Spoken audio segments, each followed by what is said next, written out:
programa Fala Sério está aqui para discutir, dentre outras questões, saúde, educação, segurança, lazer, mobilidade, toda essa parte que a gente tem de discussão do dia a dia. É o que é que a gente pensa, o que é que a gente faz. Estamos com uma questão que vai e volta, sempre nos aflige. A não ser aqueles que já nasceram podres de rico e que mesmo assim não reivindicam por seus direitos, e a não ser aqueles que não estão nem aí, não estão nem preocupados com o seu, enquanto cidadão, o seu direito. E estou aqui com a doutora Ana Cristina Fortuna Doria, advogada, que atua e trabalha aí, se pedir a ela, em todas as áreas é capaz de trabalhar, mas uma das áreas que mais foca, que mais bomba, vamos dizer assim, é na área de direito do consumidor. Doutora Ana, seja bem-vinda ao nosso programa. Muito obrigada. Estamos aqui hoje para conversar com quem está nos assistindo, nossos telespectadores do Fala Sério, sobre essa angústia que nós temos hoje e termina a gente sendo muito crucificado. Eu mesmo já escutei muito de alguns amigos: você está reivindicando direito porque aqui na hora de ter comprado você não olhou. Eu disse: mas eu sou um cidadão como qualquer outro e tenho o direito de rediscutir as minhas relações contratuais, né, seja em todos os níveis. Tela é sua, microfone é da senhora, para a gente começar a falar um pouco sobre essa questão do direito do consumidor. Vamos lá, então. É interessantíssima essa questão, né, do direito do consumidor, que, assim, foi um movimento, inclusive a gente tem hoje 24 anos do CDC, né, do Código de Defesa do Consumidor, já é um marco, é a democratização mesmo da justiça. Esse não foi um movimento isolado do Brasil, isso aconteceu interessantíssimo, praticamente no mundo inteiro, de forma concomitante, se foi buscando a democratização da justiça. Legal. Porque o Código de Defesa do Consumidor, ele traz exatamente, leva ao cidadão comum uma possibilidade mais real de buscar seus direitos. Primeiro, a informação chegou. Uhum. Né? A gente vê até hoje, eu acho até interessante, você vai em qualquer lojinha, você está vendo lá o códigozinho de defesa, é obrigatório. Parece que ninguém consulta, mas não, aquele instiga as pessoas a procurarem, né, conhecer seus direitos e tudo mais. Então, assim, antes até um pouco, acho que vale a pena a gente fazer esse retrocesso, né? Certo. Já ainda nas idas da ditadura, em 80, não sei se vocês se recordam, foi criado o Ministério da Desburocratização. E um dos pontos que se tentava era justamente, em parceria com o Judiciário, fazer com que as pessoas pudessem, de uma forma menos burocrática, procurar seus direitos. Nessa época em que estava, por conta desse ministério, mais ou menos em 84, o Rio Grande do Sul foi o pioneiro. Ele montou um grupo, né, de conciliação alternativo. Então, as pessoas, antes de irem à justiça, procuravam este grupo de conciliação, que foi o grande precursor dos juizados especiais, que hoje, assim, facilita a vida de meio mundo de gente. Né? Então, por conta disso, em 85, se não me engano, surge a lei que estabelece os juizados especiais no Brasil.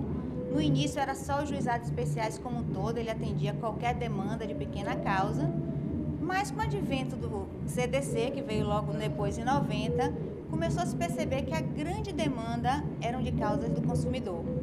E a partir daí, aquelas ações que precisavam ser mais artesanais, as sentenças, né, briga de vizinhança, que o juiz tinha que se dedicar mais para quem é que tem razão, que é diferente de uma lei mais ampla, mais específica, aliás, começou a se dividir, e aí vem a nova lei de defesa dos juizados, que é de 90, onde estabelece juizados especiais cíveis e juizados de defesa do consumidor, que foi assim um advento maravilhoso para a justiça, né?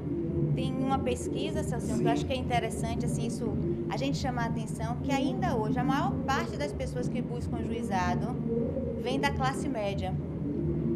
Né? Essa pesquisa, eu tive contato com isso há mais ou menos uns 4 anos. Então, assim, de lá para cá, talvez pouca coisa tenha mudado. A senhora atribui isso de vir da classe média por conta da informação? Sim, da informação. Até porque os juizados, até 20 salários mínimos, as pessoas sequer precisam de advogado. Né? Existe lá o atendente judiciário que vai colher as informações verbais e vai traduzir aquilo em um processo. Traduzindo assim, ou melhor, exemplificando, eu compro um apartamento, eu compro um carro, eu compro qualquer coisa financiada, 20 prestações, 30 prestações. Só que eu depois, com calma, no quarto, no quinto, no sexto mês, eu vou olhar meu carnezinho de volta e descubro que o que eu já paguei até agora cobre tudo, todo o valor de quando eu comprei o bem e ainda tem uma diferençazinha que eu mesmo, na minha ignorância, poderia dizer não. É o juro deles aqui, eles estão certos. Mas quando eu vou pesquisar, ainda descubro que falta pagar o mesmo montante que eu já paguei até agora. Como é que fica o consumidor aí? O consumidor tem esse direito de revisar isso, de discutir isso ou não? Lógico que sim. O Código de Defesa do Consumidor, ele prevê, em um dos direitos do consumidor, que é rever cláusulas desproporcionais. Né? Então, qualquer cláusula que cause um desequilíbrio no contrato, o grande advento da lei é porque ela separa, ela coloca o consumidor como hipossuficiente diante do fornecedor do serviço, que, via de regra, é um fato. Eventualmente, aí o juiz vai poder ponderar quando realmente não há essa hipossuficiência. Mas, assim, havendo essa desproporção, se busca. De quando se começou, a gente diz assim que sempre a justiça vai em busca do equilíbrio, mas às vezes para chegar do equilíbrio vai de um extremo a outro. Certo. Né? Eu me recordo quando se há 20 e poucos anos, se discutiam os contratos do sistema financeiro de habitação. Tinham 8 varas na Justiça Federal. Eu atuei muito nessa área e apenas uma vara a gente tinha alguma dificuldade de conseguir eliminar. Entrava com aquela petição padrão, pedindo equivalência salarial e os juízes de imediato davam liminar, sem maior se adentrar o processo, ver se realmente havia uma distorção entre o que estava sendo cobrado e o que o mutuário recebia. Depois de um tempo, se foi para um outro extremo, que é se averiguar com tanta profundidade que se retardava essa tutela antecipada. Prejuízo. Hoje, eu acho que se voltou já nesse âmbito a esse equilíbrio, esse meio termo. A mesma coisa a gente vai ver em outros tipos de consumo. A gente viu, por exemplo, as questões, um tipo de ação muito comum de defesa do consumidor, que é, por exemplo, as revisionais de financiamento de veículo. Houve uma época em que as pessoas compravam veículo efetivamente, isso virou um padrão. Muita gente comprava, pagava 1 ou 2 prestações e ia para a justiça.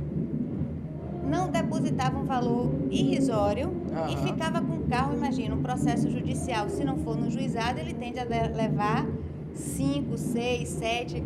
A última pesquisa que eu me lembro, em torno ao prazo médio de uma ação que se estende de 10 anos. Então, é ficar com aquele bem deteriorando e praticamente sem retribuir nada do empréstimo que recebeu aos bancos. Para compensar esse equilíbrio, o judiciário tomou uma atitude de que só se podia reclamar as revisionais de veículo depositando o valor do contrato em juízo. O banco não recebia, mas o mutuário era obrigado a depositar para poder se discutir o contrato. Isso para fugir daquele primeiro extremo, que era se aproveitar do Código de Defesa do Consumidor de uma forma, efetivamente absurda. Mas isso também prejudica, porque tem contratos absolutamente leoninos, com juros extorsivos, né? E hoje a gente já vê que vários juízes já estão voltando, quando você realmente fundamenta com laudo pericial, que se deposite o valor incontroverso. Se ele vê que realmente perceber que não é essa intenção de simplesmente burlar e prejudicar ao banco. Eu acho que uma das marcas, eu inclusive não entrevisto quem eu não acredito e no assunto que eu não acredito. No caso específico da senhora, eu tenho a experiência disso, porque conheço as pessoas e convivo com as pessoas que hoje se sentem cidadãs com seus direitos garantidos pela lei por conta de terem procurado a senhora. Isso, pessoas que trataram com o sistema habitacional e que entenderam e tiveram reconhecido pela justiça por conta dos seus processos, do seu questionamento junto à justiça, e pessoas também com veículos, prestações completamente desproporcionais, às vezes até já tinha pago o veículo todo, já tinha pago um valor determinado ali, julgava-se que seriam os juros das financeiras, e por conta disso, hoje, essas pessoas, em qualquer discussão, viram e dizem, olha, eu fico tranquilo, porque eu sei, e aí dizem muito, viu, que aquela advogada, e usa a expressão, ela é bala. Doutora Ana pode ir, porque ela, com certeza, vai conseguir mostrar à justiça, porque ela se embasa, como a senhora diz aí, na perícia, com todo o estudo técnico apontado de acordo com o sistema financeiro, os juros colocados, os juros praticados, fazendo menção ao que o Banco Central determina, e dessa forma deixa o consumidor mais aliviado. É uma satisfação para a senhora? É a realização? Lógico que sim, né? Esse feedback de ninguém agrada a todo mundo, não é assim? Nem Cristo agradou, quisera eu.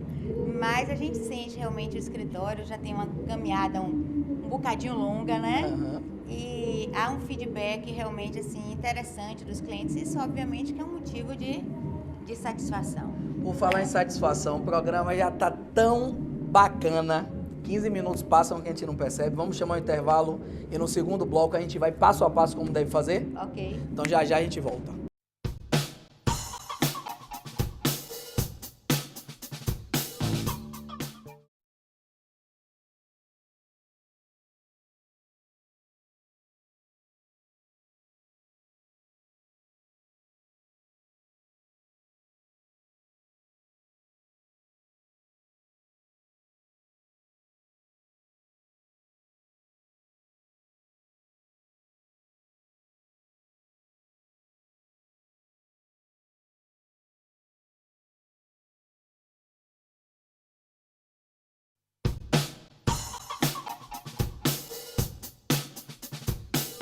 O programa Fala Sério está de volta aqui com a advogada especialista também em direito do consumidor, doutora Ana Cristina Fortuna Doria, que antes de mais nada eu quero saber o seguinte, estou assistindo esse programa, já tinha uma angústia dentro de mim, um bichinho dentro de mim que dizia o tempo inteiro, não é possível, eu não termino de pagar nunca esse carro, não termino de pagar nunca esse apartamento, eu quero procurar um advogado, mas aí eu vou conversar com meu vizinho, com meu amigo, a primeira porrada que recebe, ao invés de apoio ou ao invés de orientar, para que realmente converse com o advogado, para ver se tem direito.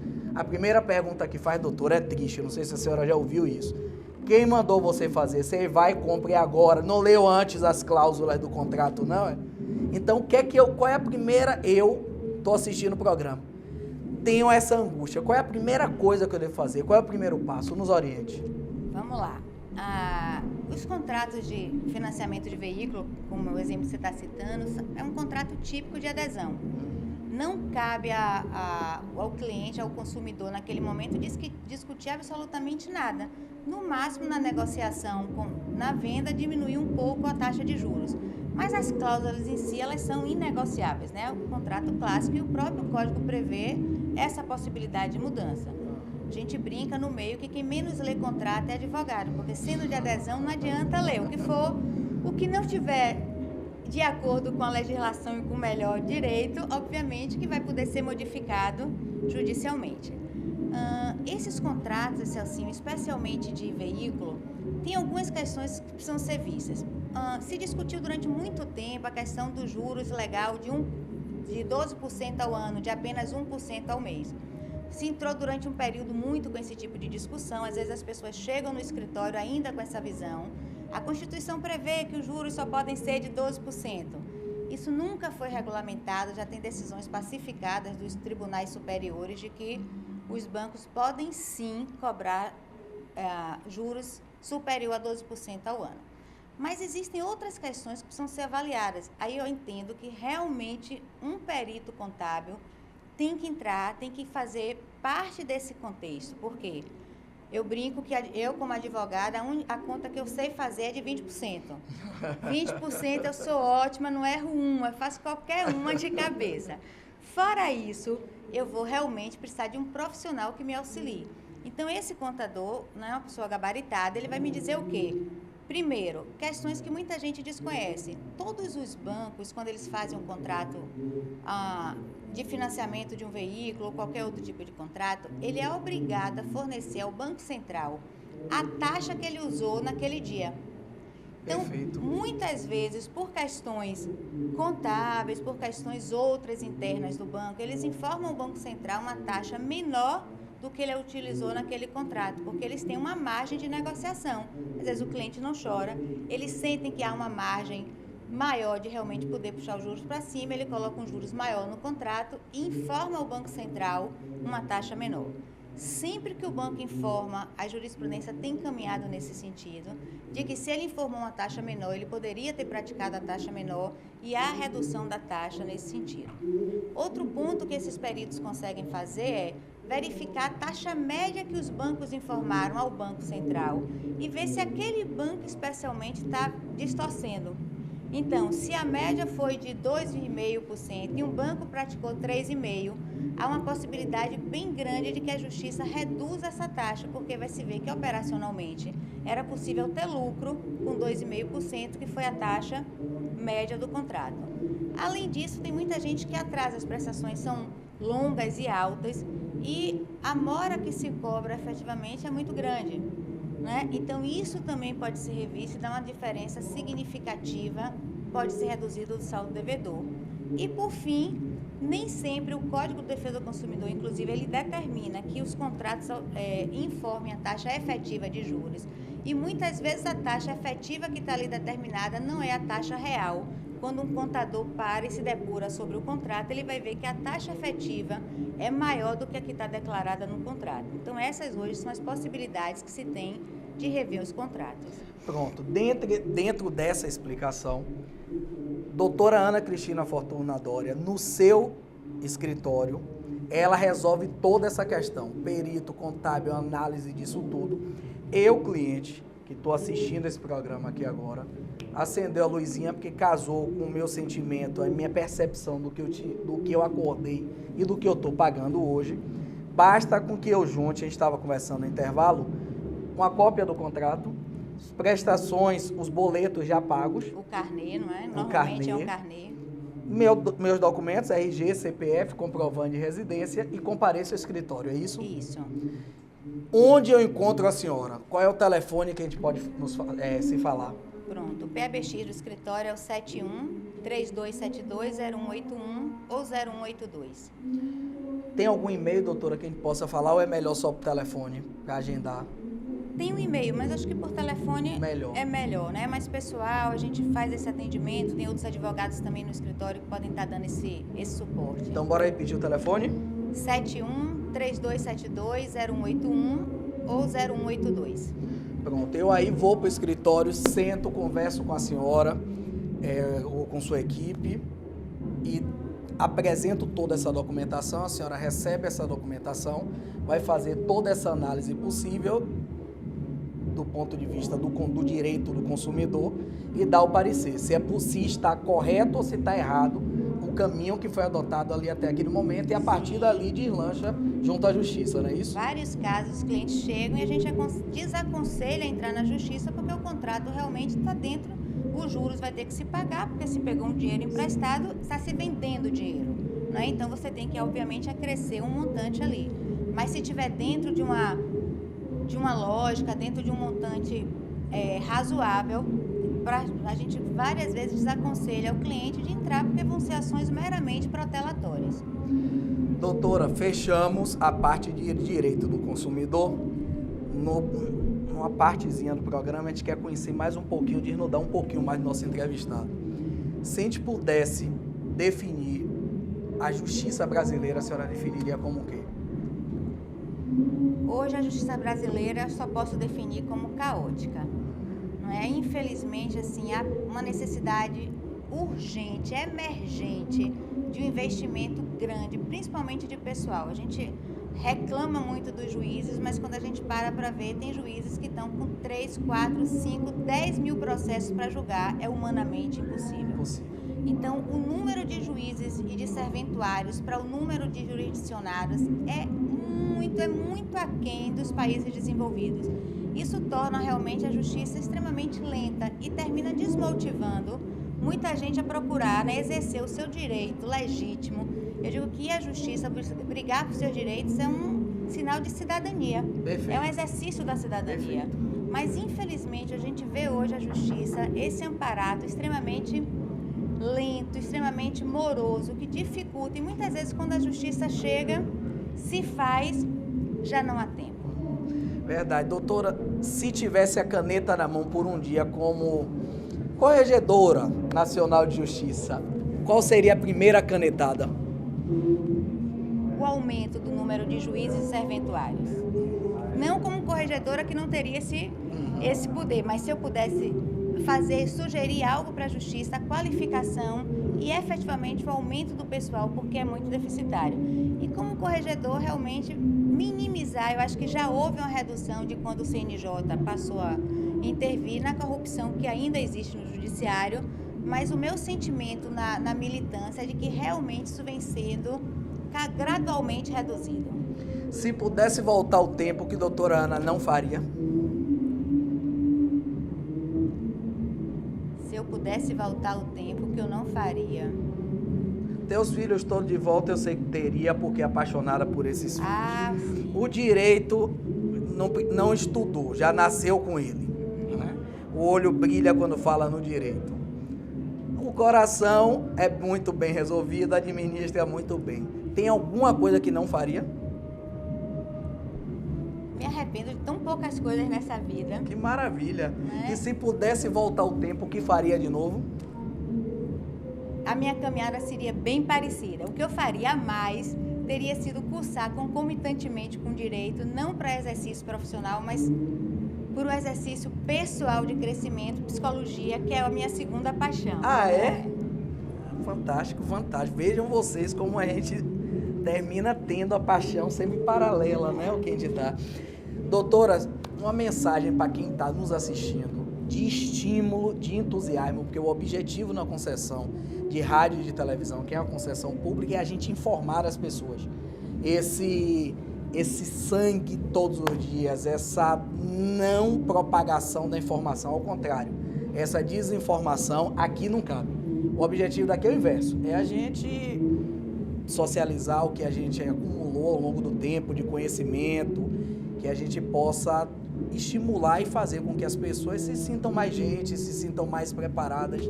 Então, para quem está nos assistindo, consumidor que está nos assistindo, cidadão, a cidadã que está nos assistindo, qual é a mensagem de entusiasmo de que a senhora deixa, a partir, inclusive, desse depoimento meu, de que sei e vivi e vivo essa situação da senhora, de que, de fato, eu, como consumidor, posso ser respeitado com o seu instrumento, do seu acúmulo e da sua caneta?